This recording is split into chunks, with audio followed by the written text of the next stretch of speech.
Waalaikumsalam warahmatullahi wabarakatuh. Alhamdulillah, nahmaduhu wa nasta'inuhu wa nastaghfiruh wa na'udzu billahi min shururi anfusina wa min sayyiati a'malina may yahdihillahu fala mudilla lahu. Amma ba'du. Oke. Di sini Bapak sebagai pengganti guru kalian adik kelas. Sebelumnya saya sebagai guru pengganti mau absen terlebih dahulu anak-anak. Oke, Mas Robi. Hadir, Pak. Oke, bagus. Hadir Pak. Mas Jamal Rifki, TW. Mas Salian, Hadir Pak. Mbak Cindy. Sakit. Oh sakit.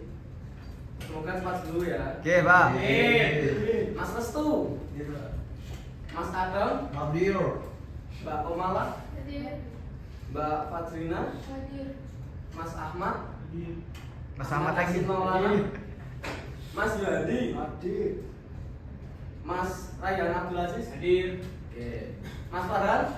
Hadir, Pak. Oh, jangan itu ya Mas. Enggak, Pak. Mas Iswanda. Hadir, Pak. Oke, baik. Sebelum kita memulai pelajaran, Bapak mau tanya ketua kelasnya siapa ya? Adam. Mas Yuhandi Pak. Mas Gandhi apa Mas Adam? Mas Adam.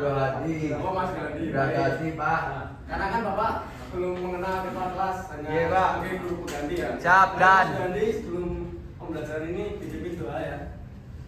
Mari teman-teman, sebelum kita mulai pelajaran, kita berdoa terlebih dahulu. Berdoa Bis. mulai. Bismillahirrahmanirrahim.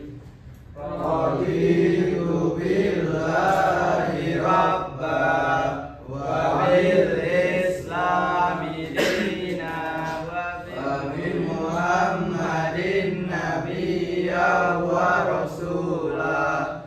Rabbi zidni ilma warzuqni fahma. Amin. Oke, baik. Di sini materinya sudah terpapar ya, anak-anak. Menunjukkan perilaku hormat dan patuh kepada orang tua dan guru. Nah, ini ada 4 materi, nanti kita pembelajarannya. Yaitu pertama adalah meyakini bahwa perilaku hormat dan patuh kepada orang tua itu sebagai cerminan dari iman. Kemudian yang kedua ada perilaku hormat dan patuh kepada orang tua dan guru. Lalu yang ketiga ada memahami berkata yang baik dan sopan atau sopan santun lah. Yang terakhir ada mencontohkan berkata yang baik secara sopan dan santun. Oke. Perilaku hormat dan patuh pada orang tua dan guru. Saya minta tolong Mas Kiswanda dibacakan ya. Perilaku hormat dan patuh kepada orang tua dan guru. Perilaku hormat dan patuh kepada orang tua dan guru tidak hanya merupakan kewajiban sosial, tetapi juga merupakan wujud dari iman dan nilai-nilai yang diajarkan dalam agama. Ini menciptakan hubungan yang harmonis dalam keluarga dan masyarakat, serta membentuk karakter anak yang baik. Terima kasih Mas Kiswanda. Jadi di sini teman-teman, anak-anak semuanya, hormat dan patuh kepada orang tua dan guru itu wajib ya, kewajiban sosial sebagai manusia itu karena merupakan wujud dari iman. Dengan cara ini itu kan sudah diajarkan dari agama ya, kita harus sopan santun sama orang tua, sama yang lebih tua, itu baik orang tua di rumah maupun di sekolah, yaitu guru. Nah, dengan sopan santun itu juga menciptakan hubungan yang harmonis. Jadi misalnya kalian sama teman kalian kan kalau akrab, akur, kalau omongannya sopan dan santun kan jadi hubungannya harmonis, tidak ada pertengkaran lah, seperti itu, tidak ada musuh dan akan membentuk anak yang baik. Jadi kan bisa dibilang kalian anaknya baik-baik seperti itu. Oke Pak. Masya Allah, Pak. Allahu Akbar. Nah, lalu selanjutnya menunjukkan perilaku hormat dan patuh kepada orang tua dan guru.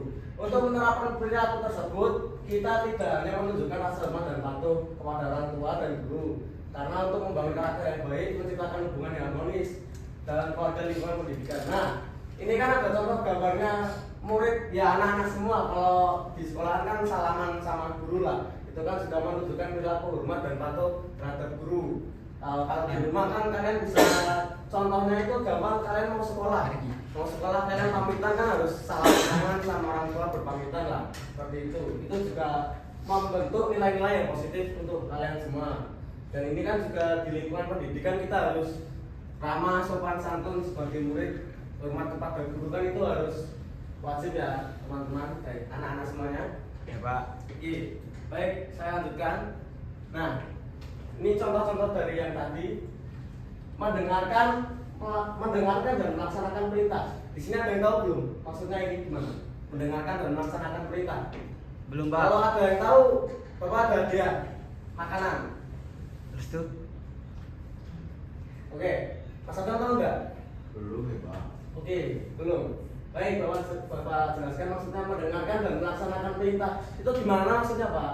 Maksudnya itu ketika guru menjelaskan, ketika Bapak lagi nerangin di sini nih. Nah, anak-anak semua itu jangan asik sendiri, ngobrol sendiri ataupun main-mainan Lego, FF, Mobile Legends jangan. Itu namanya nggak mendengarkan guru ya sebagai tetap di sekolah. Kalau di rumah itu mendengarkan maksudnya ketika kalian misalnya main layangan, main bola, pulangnya maghrib, ibunya cerewet marah-marah sama kalian. Nah, itu kalian harus dengerin, jangan malah membantah. Ibu kita cerewet, jangan. Kalian tuh harus mendengarkan ya. Lalu melaksanakan perintah. Nah, kalau perintah contoh dari guru itu Bapak nanti akan memberi tugas. Nah, itu nanti melaksanakan perintah sebagai murid. Kalian itu harus mengerjakan dan mengumpulkan tepat waktu seperti itu. Kalau di rumah melaksanakan perintah di rumah itu ya umumnya kepada orang tua lah. Ketika kita disuruh membantu ya kita bantu, jangan ngeyel. Akhirnya nanti dimarahin lagi seperti itu. Lalu menggunakan bahasa yang sopan. Nah, di sini kalau ngomong sama orang tua masih pakai ngoko siapa? Bahasanya kasar. Farhan Pak. Ya Pak. Yo, gimana? Ngomongnya gimana Mas Farhan? Kalau sama Bapak. Pak, jalan duit Pak. Nah, itu contoh yang ini ya, yang kurang sopan Kurang atau sopan. bahasa ngoko anak-anak. Jadi bahasa sopannya contohnya itu kayak Pak kulo nyuwun arto. Nah, Apa artinya Pak? itu artinya Pak saya minta uang jajan. Oh, iya. Nyuwun arto. Jangan kayak Mas Farhan tadi, jaluk duit itu bahasa kasar. Nah, kalau Iya, sama guru ketika mau tanya pelajaran yang belum paham, kita juga harus menggunakan bahasa yang sopan dan halus seperti itulah. Lalu ini ada menjaga amanah dari guru. Nah, menjaga amanah itu nanti ya adalah contohnya itu kayak ketika mau ujian atau UTS lah, gurunya mengamanai kalian semua untuk belajar. Nah, kalian harus menjalankan amanah itu dengan baik agar ujiannya dilancarkan. Lalu ada menunjukkan rasa terima kasih. Nah, di sini anak-anak yang kalau minjem barang atau dikasih barang sama temen nggak terima kasih siapa? Restu Pak. Bener Mas Restu? Tidak Pak. Oh enggak. Mas Arya jangan bohong ya. Ya Pak. Oke, Maaf Pak. menunjukkan rasa terima kasih. Contoh gampangnya ini Bapak ngajar kalian. Terima kasih ya Pak.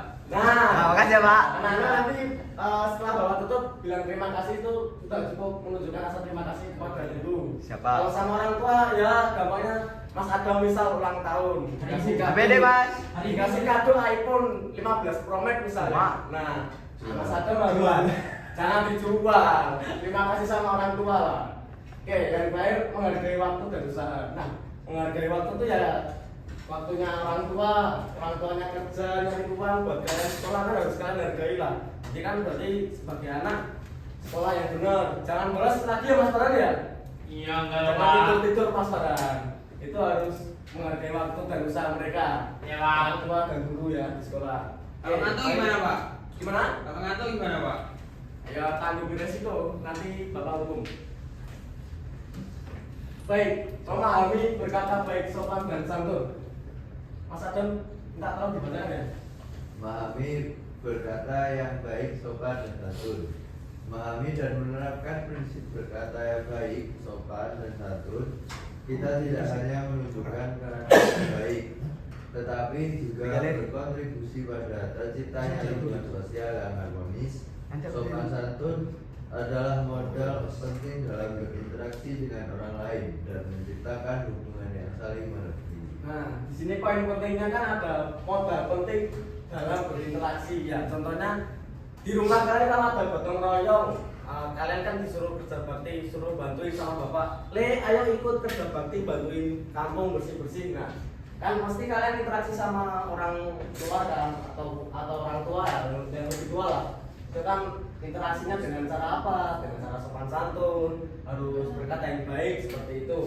Nah, karena itu juga bakal mendapatkan hubungan yang saling menghargai satu sama lain.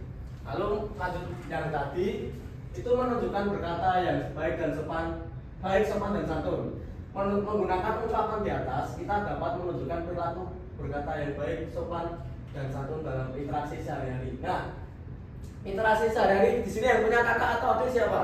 Mas Egi punya nggak? Mbak? Punya Mbak, punya Mas. Nah, punya Mas. Punya kakak. Kalau ngomong sama kakak interaksinya gimana? Ungkapan kata-katanya kasar, halus, Agak kasar. kenapa? Gantung ya? Enggak akur, Pak. Oh nggak akur. Ya. Oke, itu malah tidak menciptakan suasana yang positif ya Mas Egi. Oke, Pak. Jadi besok lagi interaksinya pakai bahasa yang halus. Baik, Pak. Biar suasananya itu positif dan membangun hubungan yang baik dengan orang lain. Nah itu tadi kan udah Bapak terangkan ya. Nah ini maksudnya ada dua itu. Berkata lembut dan halus itu gimana? Ada yang tahu nggak? Ini Bapak kasih makanan ini beneran. Bapak bawa buat 3 orang. Ayo yang mau angkat tangan yang bisa. Ya, Maksudnya berkata lembut dan halus itu contohnya gimana? Oke Mas Restu. Misalkan kan di Jawa tuh tata kromo Pak, kromo. Ya, tata krama. Contohnya gimana Mas? Kalimatnya Mas?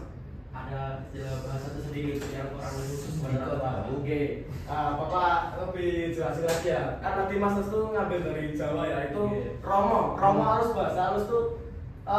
Gampangnya kalau kita mau lewat depan yang lebih tua, pulau nuwun sewu, nah itu seperti itu yang dimaksud Mas Restu. Oke Mas Restu nanti bisa diambil di kantor Bapak ya. Menjaga intonasi suara. Nah, Mas Aryan. Ini Pak, ketika kita ngomong sama yang lebih tua itu menjaga intonasi suara, jangan nada kita tuh tinggi seolah-olah kita menantang. Oke, Gitu. nah contoh kalimatnya gimana Mas? Ada nggak? Ya, stabil. Ada, Pak. Gimana coba? Ya. Coba ini misal Bapak ini orang Ya. tuanya Mas Egi. Ya, misal saya bertanya ya, Pak. Ya.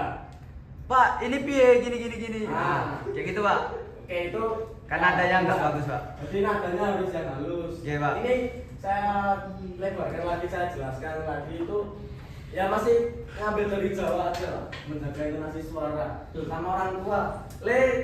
Tolong ibu tuh basi minyak goreng, itu kan minta tolong kan. Kita jawabnya jangan gah kosek. Itu jangan ya. Madam Pak Boy. Jangan seperti itu. Jadi harus menggunakan intonasi suara yang lemah, lembut dan halus. Contohnya itu kayak ibu sekedar pulau mendatator rumiyin. Nah itu artinya sebentar ya Bu, saya ngambil uang dulu baru saya belikan. Oke. Nah untuk penutup hari ini Bapak punya kata-kata minta tolong Mas Juhadi dibacakan ya. Kata-kata hari ini. Neng rowo-rowo no iwa. Silakan Mas Juhadi. Neng rowo-rowo neng wak paus. Cakep. Kalau sing luwih tuwa polahe kudu halus. Itu dia. Oke, neng rawo-rawo ono iwak paus. Kalau wong luwih tuwa polahe kudu halus. Itu maksudnya pola itu tingkah laku, Pak. Tingkah laku itu kayak kita perilaku menghormati itu gimana sih dengan cara bicara, intonasi tadi. Ya benar Mas Restu. Itu harus halus, nggak boleh yang kasar. neng rowo. Iso ya. Itu pantun aja Mas, pantun. Oke, ya. Baik, seperti itu. Mungkin cukup sekian materi dari Bapak sebagai guru pengganti. Bapak tutup dulu. Silakan Mas Juhandi dipimpin doa untuk mengakhiri. Baik, untuk mengakhiri adalah kita membaca kafaratul majelis. Subhanallahumma wa bihamdika asyhadu an la ilaha illa anta astaghfiruka wa atubu ilaik. Baik anak-anak, terima kasih waktunya. Wassalamualaikum warahmatullahi wabarakatuh. Waalaikumsalam